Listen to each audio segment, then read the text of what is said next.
So here we are again, so having some discussions for digital destination. Tony, what's been happening in your world this week?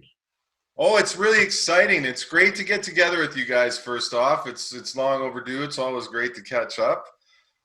We won't diss Sarbjeet too much for being a little tardy. Yeah, Morning, half an hour late, right? My my Sarbjeet. bad. He's on the No, naughty but step. it's been a really great week. Finally, I've been working for a while with Miguel and Javi and all the folks at the Keen folks out of Barcelona on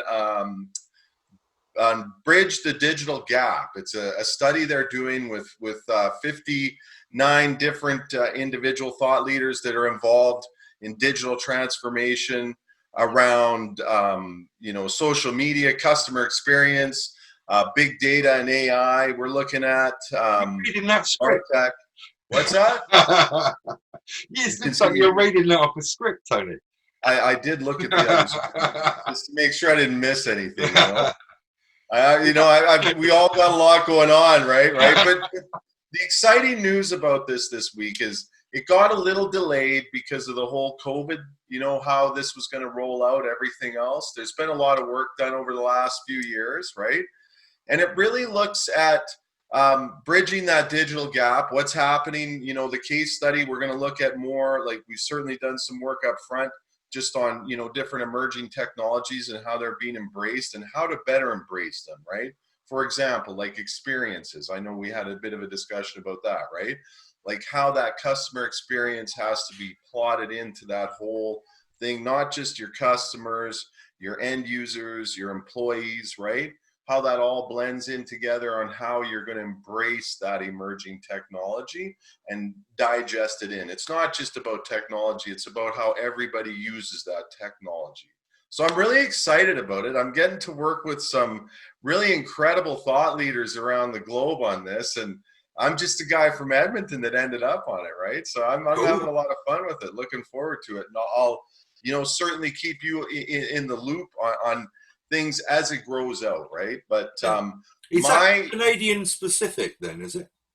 no, it's actually international, right? So it's international, and just through my networks and everything, I came through it, and it's really exciting. Like my area where I'm contributing to is from the big data and AI space, right? So over the last few years, this momentum has just built up for me, and I've gotten more and more entrenched into, individuals, thought leaders, amazing people that have taught me so much about data science and AI, and like you guys, Sally, I've learned so much from, right?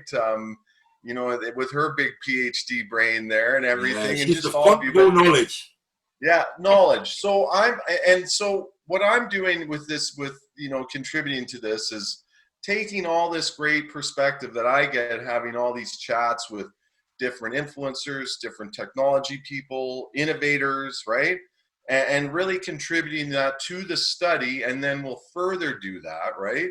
But to me, what I love about it and what I find with it, and I'm sure you guys find this too, is when you talk to these people, these, like any of you guys too, I've done this with, it's like a learning lesson. It's like you get to go back to school, right? So it's like, even though, I might be having some silver and everything and, getting a little longer in the day, but you still learn so much, right? So there's these people that are taking and embracing technology, right? And really what I'm interested about in all this case study is, who are these organizations that in this time of uncertainty are really taking a real serious look at things and taking an opportunity to further develop out this emerging technology in a way that's meaningful for customers, for employees, and more importantly, that's really taking an advantage to be prepared for when we come out of this to really gain some ground competitively.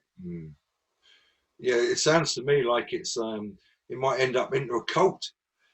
Like you're describing it. I don't know about that. No, Yeah, it pardon me? sounded like that. It sounded like a cult. What do you think, Sally? Should Yeah, we I join the think cult? Yeah, the 59ers or something. Sounds quite This is the Canadian. 59 number, yeah. Area yeah. 59. Hey, I didn't have to do any rituals to get into it. I'll say that. That sounds really No cool. initiation ceremony or anything. No. And actually, the the two or a couple of the coners there, Miguel and Javi, they're really good. They I think the thing that to me is intriguing about it is it's just like-minded people that have kind of embraced and come together, right, to really work on something, and you'll see more come out. So I'm pretty excited about it. Yeah. Cool. Yeah, that leads me on to what I'm celebrating today, because I'm child-free for 6 weeks. So cheers to you all. And the pubs are open now in the UK. My God, there's something. So yeah, but the dramas I've had homeschooling, and no uniform way of homeschooling your kids, right, is really, and I think can't be shouted about enough, in the fact that, like in the UK, government designates local councils for your region, right? So, and each local region is doing something differently to homeschool their kids, right? For example, my son has to log in, look at YouTube videos of his teacher, right? And then his teacher then says, now go to this website address, right? And they log in one portal to do certain exercises and basic like spelling, etc. Then another website they have to go to for their maths tuition, right? And then another website for all their projects. And you think this is crazy. And then I talk to people out in other regions, friends of different councils. It's completely different. Some of them are using Teams. Well, I thought, wow, that's amazing. Some of them are using Zoom. Some of them are just doing paper-based. Quite literally, send them to the post, and then they send them back. And you know what? It shocks me in this day and age that the local government in this country wasn't prepared for such a pandemic, or an epidemic of people working from home and schooling. Right? It begs belief. And you think, it's technology. The technology isn't that difficult to do. Anybody with an iPhone can stream straight out to their class. Why can't they do that? Why do you have to record it and then put it on YouTube, add that extra step, and then you've got to watch it, and there's no interaction, right? It's just static, and the kids aren't going to follow that. So, I gladly welcome the new budget that our Prime Minister has brought in, but I only hope that some of that is spent on the technology that we need to employ for our kids. Because I think coming out of this pandemic, more people are going to want, well, I'm going to homeschool my kids. Right? Well, how are you going to do that? They've got the same people in the same class, in their class, and they're at home. So they're going to be treated differently. We've got to be prepared for people not going back to school, and it should be more flexible like that now. And that's really my rant, really, of the week. I think crux of the problem is that the school districts, especially in US, they are local government. They're city-based, right? Not even county, which is the next level of abstraction, right? So not even state. So the federal is off. Like they don't care much how you execute education here in US. And it's so how does it work in your state then, Sarbjeet? Huh? Say where you are, all right? How does that? Because we chatted about this before, and I think you're quite more advanced than most, right? In some cities within Bay Area, which is the tech mecca, you can say, this is where tech is cooked, most of it, and distributed to the world. Like we have Twitter here, and Facebook, and Google is right here, and then next to them is a mess. Some students don't have connectivity. There are vans which go around, and they stop the van there, and they know the hours to connect, and then they connect. And some school districts are putting the buses in the parking lots of the schools, and people drive to the school to do the homework, like because that's really? poor. What, do it in the car park? Yeah, in the parking. Yeah. No, really, Sally. Yeah. Yeah, they're it doing is that. absolutely because it's kind of, I think from my point of view, the other thing that's really come to the fore is that the gaps are getting bigger. So we've got this juxtaposition where technology is making such a huge difference to connect people over this time for education. But if you haven't got that connectivity, the problems are just getting wider. So I kind of talk about it like digital equity gaps. And Sarbjeet's right. There was a couple of examples that came out last week, and that kids were found under an archway, under a bridge, and kind of helping each other out with stuff. But basically, the issue was they couldn't do what the work they needed to do at home, and they were struggling. And a company came in, and within 24 hours, they set up like drive-through Wi-Fi using car park space. So yeah, there's been quite a few examples of that in America, but also in the UK. And it's a bit like we call a postcode lottery, don't we, about healthcare in the UK. Same thing with education. And even in the same city, there can be such a disparity about if you've got that access or if you haven't. So for me, that's one of the biggest takeaways coming out of this. So we have to focus the effort on that particular area. And it's, rural areas is one example, but even within cities, travel one side to the other can be a huge difference in what technology you can use. Access, it comes down to access. Is that like device driven or access driven, do you think? I mean, what's the I issue? think it's access driven. Yeah. I think it's about like a certain level of society, required internet access, right? Just because of what's changed. I think going forward, that has to be better addressed, right? That there should be some level of access of public internet just because so much is hinging on it. Yeah. I think there's so many factors. I think that's foundational. Yeah, go ahead, Sally. Go ahead, Sally. No, sorry. I was going to say I agree with Tony. I think that the access is foundational, but then we have to look at the devices alongside that. So we have to have that as the building block, so to speak. But I've got my goddaughter, for example, was asked to do a certain type of homework involving different animation. They made the assumption she had a certain type of smartphone the device to be able to do that. And there are still a lot of assumptions that you've got this or you've got a Mac or whatever it might be. So we have to address that alongside the access as well. So I think they're all part of a portfolio of accessibility, I would say. To me, so yeah, it screams of user-based design. Like they're not. To me, this is just again echoing in the marketplace, right? Where technology is just being thrown at things, right? Without a lot of rhyme and reason. And I get that through a pandemic event, there's going to be some concern, but it's not like they sat down and thought through the whole experience of what that's going to be, both for the student and for the teacher, right? When you look at how they managed, this going in China and different things, it's completely different, right? Much more holistic and, much more designed better from one end to the other. I think, even from what we're talking about, there's a lot of clunky parts, a lot of moving parts, and even access is a big issue. Sure, right? Surely 5G will enable that to go to everyone, right? When it's rolled out effectively. It's a huge part of it. So I do some work with GSMA.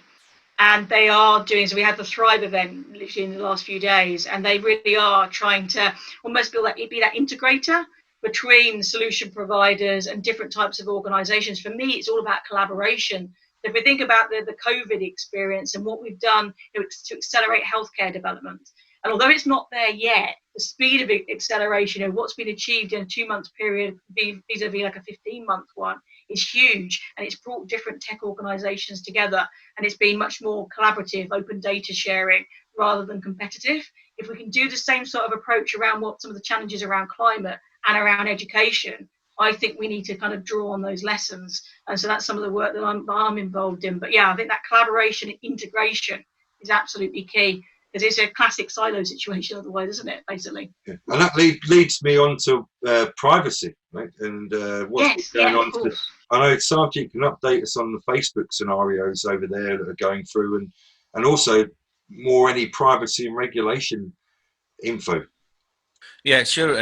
Just to finish my thought on what Sally mentioned, and it's a huge topic, because education is basic, so need, like it's everybody's right, like in these most advanced countries, especially, and throughout the whole world. The problem, another problem we have is the teacher disparity. Like within the school, same school, some teachers are sort of prone to not learning technology, right? And the unions kind of mess thing up like big way. So I just want to add that, like unions, wherever there are unions, because Tony mentioned China, right? So anywhere you can move people faster, whatever Exactly. whatever that reason can be, it can be like, high-handedness from the top, or it's a purely privatized education versus public.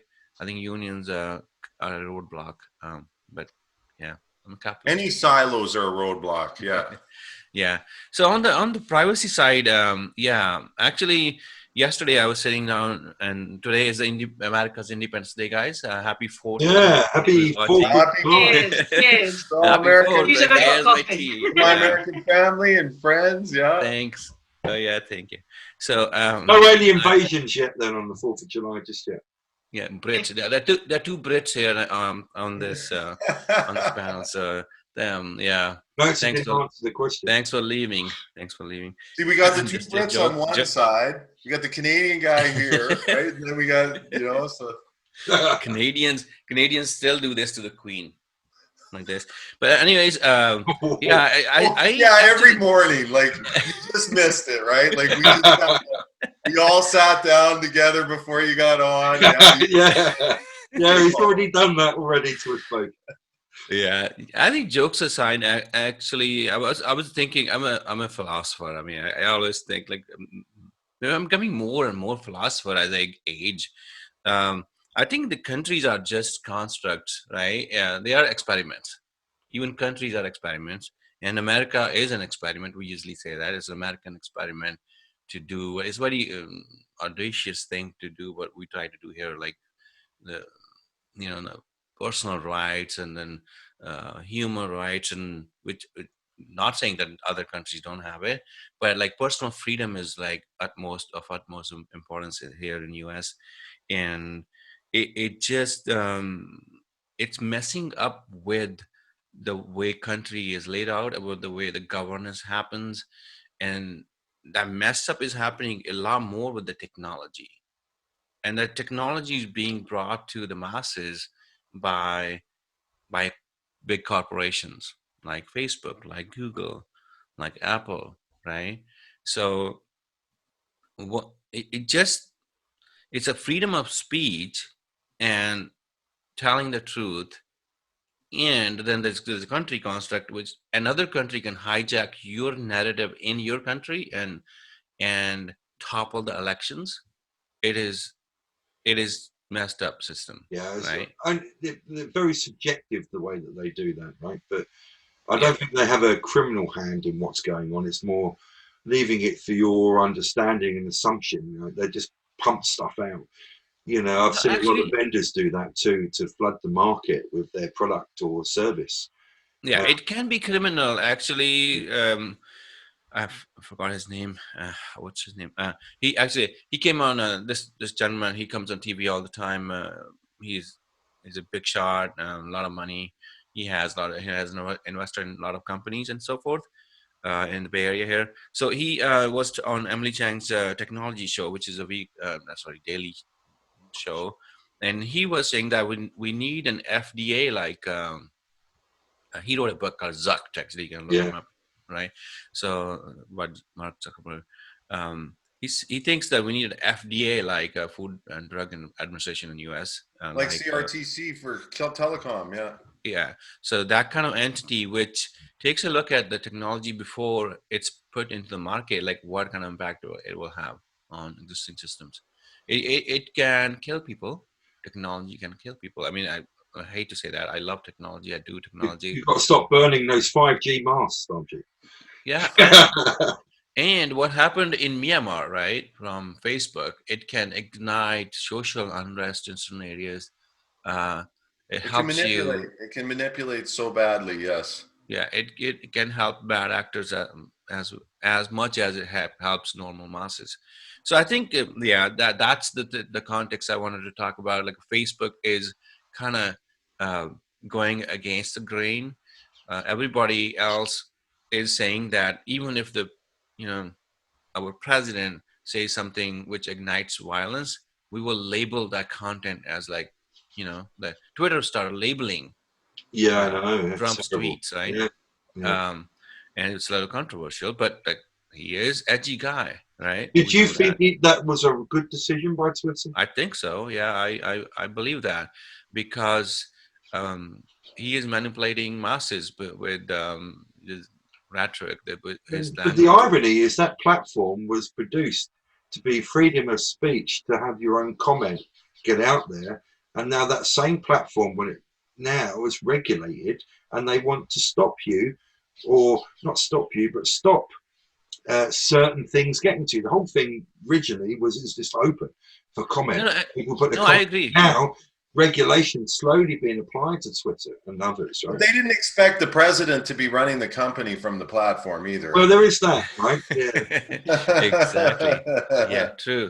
I think there should be some rules for publicly elected officials, separate rules for them than the masses. Um, and yeah, and foreign actors are another big problem. I think, like you can buy. Okay, this is what happened. Trump bought the whole day of coverage, like ads on the banner of YouTube during the election day in US.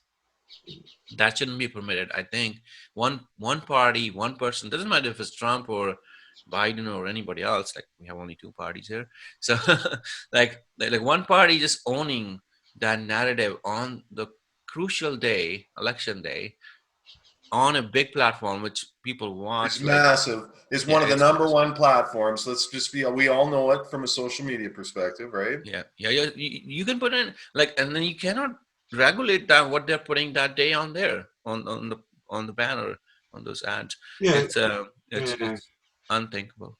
He shouldn't have been able to do it.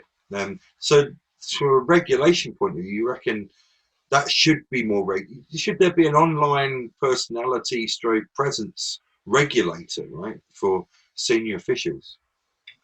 It's like you're taking it to the extreme. I think you're trying to create the rebuttal, but actually, you know what I mean. No. I like we need tech companies in check, like they are operating under some international law and order, especially when they're sitting in that country and messing up that. I mean, I wouldn't use F word But here, you've but got to trust messing up them. the country, huh? Hence our conversation previously. You've got to trust them, and I don't think many countries in this world at the moment trust their local government. Yeah, actually, that's another thing I was going to talk about, like the independence. Actually, I'm going to do another segment alone, maybe later today.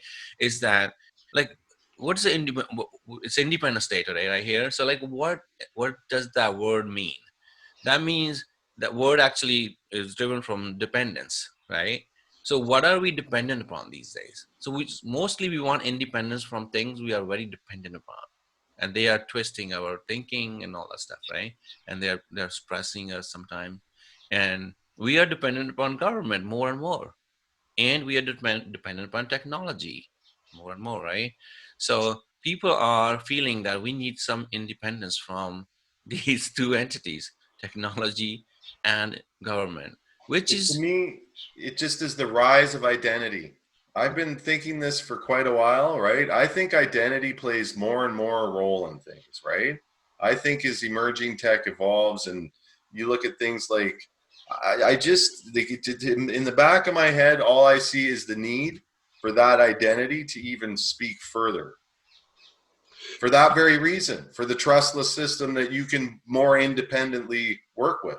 But shouldn't that be your responsibility, right, Tony? Because I had a chat with a couple of companies that started up a business based around your privacy and your online footprint.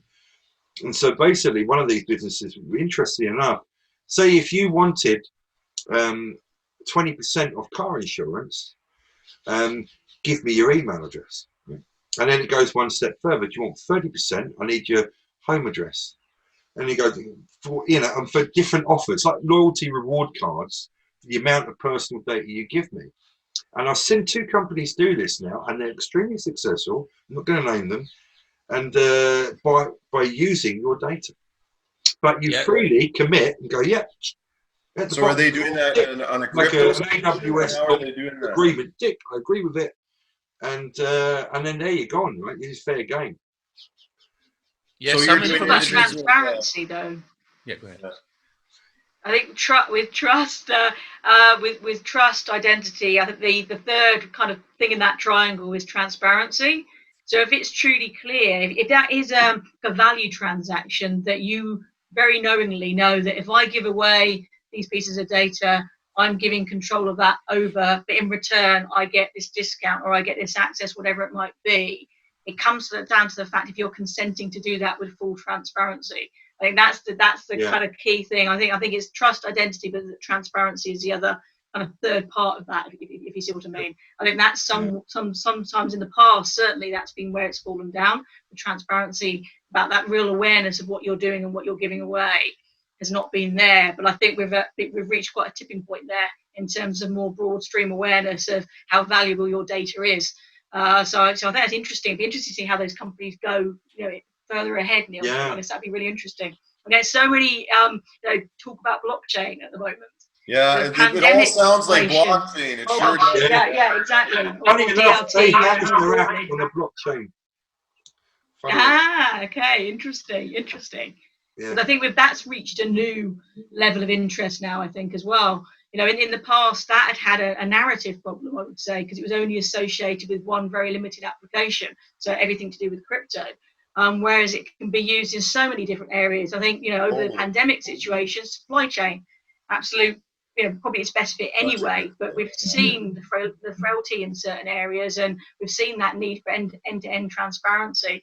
So I get a lot of conversations more than ever. One of the biggest change conversations has been about the applications of blockchain, and that brings together everything around embedded trust, identity, and that end-to-end view of things. So, and again, you having control of where you share that data with. So I think that for me, with what you were saying, is that third piece. Is this trust, yeah. And we have the trust deficit with tech, actually. Tech is mostly self-regulated, right? Well, we use that term, self-regulation, and some companies do it better than others, and some leaders of some companies have more control over their companies. They cannot be booted out. For example, Zuckerberg cannot be booted out of the company. The way the shares are laid out, like all that stuff, right? Type A shares are like he owns most of it. Like you can't take him out of a company, like So, and some companies are doing better than others. So would you trust Facebook? Coming back to the point, do you trust Facebook? And that's putting you not at all. Zero. You should have zero. I don't. Actually, I will never do any commerce with them through them with my credit card. I'm stuck with Facebook because there are a lot of family photos for last 10, 12, 15 years, whatever that time is. Because they were the first with messenger payments, so I was impressed with that. But I thought, God knows, I'm never going to use their platform with my credit card info. Yeah, because they can't control data, because their partners get data, and then that data is so rich, by the way. Like they know everything about you. I mean, like we know that Google knows a lot too, but they have some control over data. They didn't open their platform that much to the third parties. Google didn't, right? As compared to Facebook. Yeah. Facebook is run by purely a geek dude, right? And he is stuck with the narrative of the law, not the spirit of the law. I usually talk about those things. Like there's a language of the law and there's a spirit of the law, right? Is it from a privacy perspective, Sarbjeet? Don't you feel like when he was brought to trial, it was a lot of I don't know, and like more than anything, it just red flagged that they needed someone more technical asking those questions. Yeah. Where is the move forward to have someone that is more technical, or is it just a required thing where we do need, like you were saying, more FDA control? Yeah, I think it's a BS argument that we need more technical people asking questions. Actually, people hop onto that narrative, but like questions were pretty good, and the questions were coming from layman's perspective, and our congressmen, congresswomen are like laymen in terms of when it comes to technology awareness. Right? Totally not aware of it, right? They were not aware. Some were, yeah. Some were like more tech savvy, few, but like any other population, some people know more technology than others. And I think it was a good mix of questions. But I think we in tech, right? Other people who are analyst types and the media. In media, there are some tech people. Every media, big media sort of company like Bloomberg, CNBC. they have technology specialists, and they can question companies like this. They can bring up the issues what these companies have, and how these companies are messing up the existing construct of existing systems. I think these people have to listen to public, and but a lot of actually advertisers are boycotting Facebook. They lost like $38 billion in a day, more than 38 billions actually. There's a number actually I tweeted about it. It was the combined market cap of Twitter and Yeah, I saw your tweet on that. Snapchat That's put together. impressive. So Yeah. they lost that much money. I think the only people who can scold the corporation is the shareholders these days, right? And but in this case, even shareholders can't do that. So it's kind of worrisome trend overall, I think. Like there are cases here and there, like, okay, oh, it's good technology, they have some good pieces of technology, but technology alone is not solution. It's like I'm coming back to Grady Bush's They were the first platform Oh, to you know, introduce decent privacy settings, though, right? And now look at them. And then they're now literally, I can say that quite a lot of people are boycotting them that I know. And they're going, well, no more Facebook advertising. No, we're not going to use that. We're not going to use Facebook Live anymore. And bit by bit, this is how giants topple, and I think all of us here use it for recreational, not business, right? And I just very I little. fun at my mates, every now and again with silly pictures, but I don't use it in anger for anything, and I don't think I ever will. And I certainly wouldn't be paying my bills via that platform, But Well, Neil, one thing I'm thinking is, as we're going through this discussion and having this whole round table, and how we started off the discussion, on this, bridge the digital gap, we're really talking about it right here, right? Absolutely. There is a digital gap out there. There was before this COVID pandemic, right? There way more is after it, right? It really is so aware, and that's part of the reason I'm kind of excited about that. But it really does showcase that there is a need, because like we're all talking about it. We can all see solutions that would satisfy giving people more identity, giving people more control. Why are we giving up our information? Like, when we go on an app, do we have to give up all our detail and sign off, right? Like, there are all these different things that would enable people to be more identity controlled over what's happening with their information, right? So we live in the age now where Tony, look, I'm going to use one statement and just wrap that up. Really, we are in the woods, and so are a lot of other people. This expression, you can't see the wood for the trees, right? Because you're already in tech, right? I think to find a problem, an answer to a problem, you've got to come from an angle that you're not working in, right? You've got to come from outside in to then go, well, why do you do it? Because you question the most basic elements that we all take for granted, when you look from an outside in. Good and bad, and I'll come back to Sarbjeet's point very quickly, because we're going to have to wrap up, because it's going to take me ages to edit, is the fact that you've got, Congress, you had a lot of older people, right? I'm not ageist in the slightest, just put that out there, that were asking the questions, like basic questions, right? I don't think that's a bad thing, because they challenged head of one of the biggest, if not the biggest, social media firm on some basic fundamental things that he takes for granted, right? And he thinks, well, this is all right. I've always been doing it this way. What's wrong with it, right? But from an outside in, they go, well, there is everything wrong with it. Why are you creating new accounts for, under 12-year-olds can now be on Facebook? Why are you doing this? This is wrong, right? And they were asking those questions back, and he said, well, sorry, I can't answer it. But he already just... Could somebody call you up and say, I want to see John Kennedy's file? Absolutely not. Could you, would you do it? Could you do it? In theory. Do you have the right to put my data, a name on my data, and share it with somebody? I do not believe we have the right to do that. Do you have the ability? Senator, the data is in the system, Do so you have the ability? technically I think someone could do that, but that would be a massive breach. So we would never do that. But he already just, because he lives in his bubble, and the techs live in their bubbles, we don't realise that sometimes we've just gone too far and we take it for granted. Yeah, I think that not having any rules to abide by, there should be at least a tech consortium, like a set of companies getting together and cooking up their own industry regulations. It shouldn't be by company by company. It should not be. For True. example, when we sign up for new service, for even Zoom login, we can use Google or LinkedIn as a one button, like, okay, sign in, it's like, oh, use these credentials, or Facebook, right?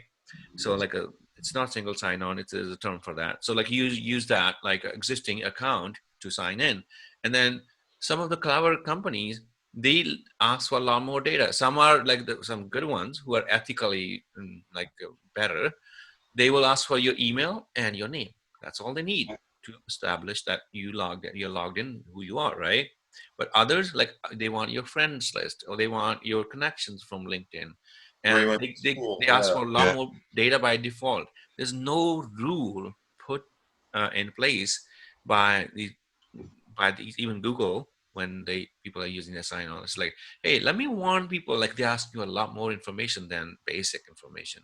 So that the whole using another sort of platform for signing into another one, it's they are scraping your data like left and right. Yeah. And Facebook, prime example, right? Yeah. They because you use those credentials from Facebook to use it for that app. Facebook know what other apps you're using and what you're going and where you're using them, right? So they've got even more data on you. So of course they're gonna buddy up as many people as possible to use them as an authentication measure, especially for all the others, because they're grabbing all that and scraping more and more data and selling.